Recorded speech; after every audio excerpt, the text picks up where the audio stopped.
Em nome do Pai, do Filho e do Espírito Santo. Amém. Louvado seja o nosso Senhor Jesus Cristo. Querido irmão, querida irmã, nós hoje celebramos o batismo do Senhor.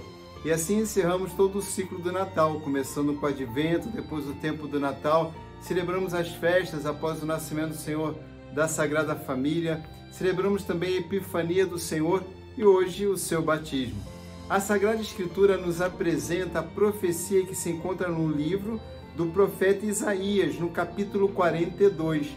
E aqui nós vamos ver a profunda integração entre a primeira leitura do profeta Isaías com o Evangelho de São Marcos e a segunda leitura com os Atos dos Apóstolos no capítulo 10. A alegria de podermos ver a ação da Santíssima Trindade, do Pai, do Filho e do Espírito Santo. Falando sobre o Pai, que nos ama com amor eterno, nós vemos que na expressão do profeta Isaías ele diz: meu servo, meu eleito, referindo-se a Jesus. No Evangelho nós vamos encontrar a seguinte expressão tão terna e querida do Pai com relação ao seu Filho: meu Filho amado. Então, meu servo, meu eleito, meu Filho amado. E na leitura dos Atos dos Apóstolos, nós vamos encontrar esta presença do Pai na medida em que São Lucas relata que ele é a palavra do Pai. Deus enviou sua palavra, ou seja, enviou o Verbo, enviou o Filho, seu Filho, sua palavra, o portador da sua voz, o portador da sua mensagem. Essa figura do Pai que ama o Filho. Portanto, qualquer ideia de um Pai castrador, de um Pai punitivo, não se encaixa com a figura do nosso Pai, da primeira pessoa da Santíssima Trindade. O Pai não é assim. Ele ama o Filho, ele elege o Filho, ele tem o Filho como seu servo, seu próximo, aquele em quem ele confia uma missão. É o seu eleito, é o seu bem-amado. E assim, no Filho, em Jesus Cristo, todo batizado também tem a possibilidade de fazer essa experiência com o Pai. Nós também encontramos a presença, hoje, na festa do batismo do Senhor, do próprio Espírito Santo. Nós vamos encontrar a referência do Espírito Santo na primeira leitura dizendo: pus meu Espírito nele. Então, o Pai coloca o seu Espírito, coloca a sua força, coloca o seu amor. Na segunda leitura, nós encontramos a referência também ao Espírito Santo, quando nós ouvimos Jesus de Nazaré, ungido por Deus com o Espírito Santo e com poder. Então, o Espírito Santo está presente como também no Evangelho de São Lucas, na medida em que São João Batista vai falar de Jesus. Ele vos batizará com o Espírito Santo e no fogo. E é o próprio Espírito Santo que aparece. O céu se abriu e o Espírito Santo desceu sobre Jesus. De modo maravilhoso, a presença do Espírito Santo que vem sobre nós. O Espírito Santo que vem do Pai, pus meu Espírito sobre ele. O Espírito desceu sobre Jesus. Deus o ungiu com o Espírito Santo. Da mesma forma, essa presença maravilhosa do Espírito Santo junto com Jesus e com o Pai, na medida em que o Senhor recebe uma missão. E esta é a missão, é o que caracteriza neste momento o batismo do Senhor. Jesus é ungido, escolhido do Pai para uma missão. E nós também somos missionários. Nós não podemos não nos entender, não nos olhar, não compreender o sentido da nossa vida enquanto cristãos, enquanto casados, trabalhadores, filhos, pais, enfim, como aqueles, não podemos compreender como aqueles que não têm uma missão e um sentido na vida. Sim, você tem uma missão.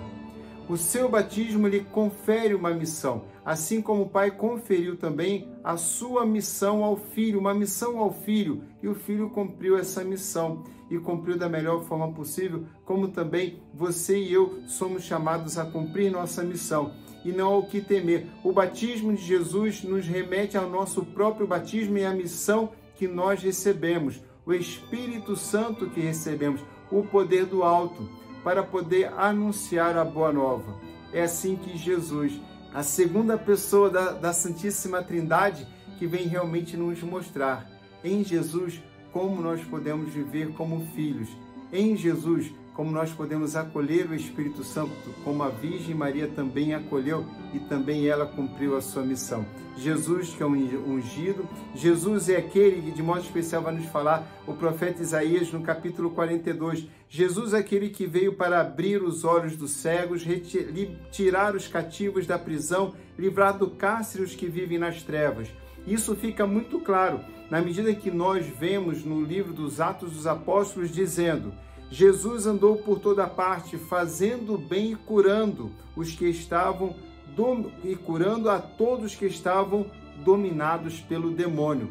O demônio é este princípio do mal, um ente, um ser que nos impede de respondermos de modo generoso à vontade do Pai, à missão que Ele nos confiou, uma missão que somente você pode cumprir. Pense exatamente no seu trabalho, na função que você tem. Ninguém tem o lugar que você tem. Aquele é o seu trabalho, é a sua função. Também ali é configurado uma missão para anunciar a boa nova da paz. Imagine você sendo pai, ou sendo mãe, ou sendo filho. Não existe outro filho que possa ocupar o seu lugar, não o seu lugar. Nem o pai pode ocupar o seu lugar de pai. Você é o pai, você é a mãe. E todos nós fomos ungidos para então cumprir também a nossa missão a partir do nosso batismo, a exemplo de Jesus. Hoje é um dia de grande festa, porque nos mostra que o Pai nos ama e confia em nós e nos mostra Jesus. Jesus que de modo maravilhoso recebe o Espírito Santo no momento que após o batismo vai saindo das águas e o Espírito Santo vem sobre ele. E existe aqui uma delicadeza muito grande no Evangelho de São Lucas, na medida em que ele relata que do céu ouve-se uma voz que diz: Tu és o meu filho amado, em ti ponho meu bem-querer. O filho muito amado, aquele que na primeira leitura em Isaías, daquele o qual nós vamos ouvir: nele se compraz a minha alma. É assim que o Senhor nos olha, como servos, como eleitos, como filhos muito amados, no qual o Senhor se deleita em nos olhar. Nele se compraz a minha alma, se deleita a minha alma, em quem eu ponho o meu bem-querer. A missão de Jesus está muito bem configurada nessa imagem do Espírito Santo que vem como uma forma de pomba e com todo o simbolismo da pomba, sobretudo no sentido da paz. A paz que Jesus anuncia, a paz que é relatada nos Atos dos Apóstolos, na medida que nós ouvimos assim: Deus enviou sua palavra aos israelitas e lhes anunciou a boa nova da paz. Por meio de Jesus Cristo, Ele próprio é a paz. Como nós anunciamos a boa nova? Como nós cumprimos a nossa missão? Como pais, como filhos, como mães, como profissionais, como amigos, como irmãos, nós cumprimos a nossa missão, cheios do Espírito Santo, repletos da força do alto, anunciando a boa nova da paz, sobretudo sendo paz, levando as pessoas por meio desta paz que é o próprio Cristo, a experiência da cura, para que os olhos se abram, os cativos sejam libertados, os que estão nos cárceres possam realmente ser livres de todas as trevas. E assim que curados e fazendo bem, nós encontramos as pessoas livres dos demônios, livres de tudo aquilo que divide, tudo aquilo que encarcera, tudo aquilo que destrói, tudo aquilo que decompõe, e cheios do Espírito Santo, anunciando, portanto, a boa nova como a nossa missão. A exemplo de Jesus, podemos então percorrer todo o caminho do tempo comum, o tempo da esperança. Hoje é dia de festa, hoje é dia de saber que você deve ter uma estima muito alta, porque você é muito importante, muito especial para Deus e tem uma missão que apenas você, com a graça de Deus, o próprio Espírito Santo, pode cumprir. O Senhor esteja convosco. Abençoe-vos o Deus Todo-Poderoso, Pai, Filho e Espírito Santo. Amém. Que o Senhor abençoe com a paz o seu povo.